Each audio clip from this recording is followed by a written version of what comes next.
मोतिहारी के बरियारपुर स्थित वेद विद्यालय में बड़े ही हर्षोल्लास और श्रद्धाभाव के साथ भगवान परशुराम जयंती समारोह का आयोजन किया गया, जहां वेद विद्यालय के बटकों ने अपने सुमधुर आवाज़ में वैदिक मंत्रोच्चार से भगवान परशुराम को श्रद्धासुमन अर्पित किया। वहीं सैकड़ों की संख्या में यहां पधारे ब्राह्मण और अन्य समाज के लोगों ने उनके तैल चित्र पर पुष्पांजलि अर्पित कर उन्हें श्रद्धासुमन अर्पित किया। कार्यक्रम में वक्ताओं ने भगवान परशुराम को विष्णु के छठे अवतार के रूप में याद किया। सनातनियों के संरक्षक, न्यायप्रिय और पराक्रमी योद्धा के रूप में उनको सदा याद किया जाता है। यह पर्व वैशाख शुक्ल तृतीया को मनाया जाता है, जिसे अक्षय तृतीया भी कहा जाता है। युवा ब्राह्मण संघ के अध्यक्ष अभय कुमार मिश्रा ने कहा कि भगवान परशुराम का जीवन समर्पण, न्याय और धर्म की रक्षा का प्रतीक है और वे हमेशा पूज्य रहे हैं और रहेंगे।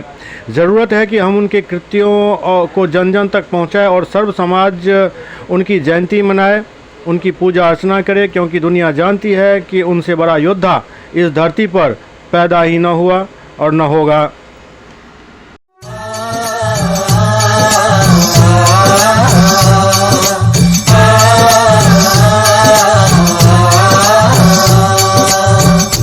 छठे विष्णु के तुम अवतारी, देव हो परशाधारी, तेरी ये महिमा दुनिया जानती। हे परशुराम जी गाए तेरी आरती, हे परशुराम जी गाए तेरी आरती।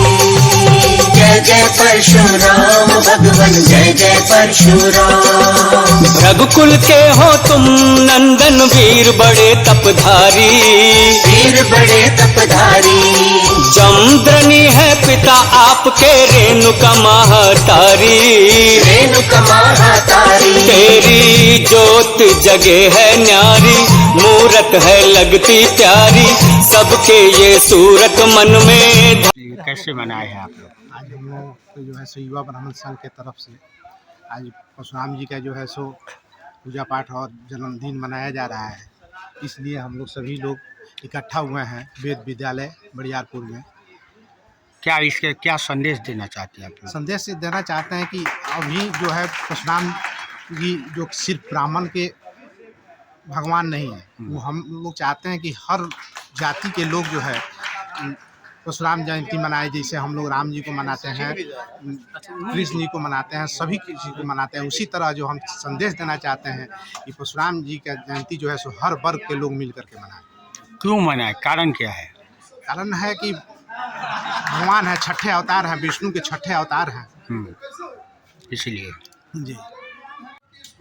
आज परशुराम जयंती है, क्या कैसे क्या मनाए हैं आप लोग? क्या उद्देश्य क्या है इसके पीछे, क्या कहना चाहते हैं आप? आज परशुराम जयंती आर्ष विद्या शिक्षण प्रशिक्षण सेवा संस्थान के प्रांगण में भगवान परशुराम जन्मोत्सव धूमधाम से मनाया गया। इसके पीछे यह उद्देश्य है कि भगवान परशुराम की जयंती सभी वर्गों के लोग मनाएं। इसका प्रयास हम लोगों को करना है, क्योंकि समाज में आजकल देखने में आता है कि किसी न किसी भगवान को कोई न कोई वर्ग के लोग वैसा ही महापुरुषों को आपस में बांटकर उनको जाति के बंधन में बांध दिए हैं। यह सर्वथा निंदनीय है, क्योंकि किसी भी देवता या महापुरुषों की कोई जाति नहीं होती है, जाति से ऊपर हैं और पूरे मानव समाज को सब मिलकर उस जयंती को मनाना चाहिए, उस उत्सव को मनाना चाहिए। तभी हम समृद्ध समाज की कामना कर सकते हैं। और ये उद्देश्य मनाने का उद्देश्य क्या है, पीछे कारण क्या है? आज वैशाख शुक्ल तृतीया के दिन भगवान परशुराम ऋषि जमदग्नि और माता रेणुका के यहाँ पुत्र के रूप में उनका आविर्भाव हुआ था। आज का दिन बहुत ही पुण्य माना जाता है, अक्षय तृतीया के नाम से जाना जाता है। आज जो भी हम पूजा पाठ करते हैं उसका फल अक्षय होता है, ऐसी मान्यता है।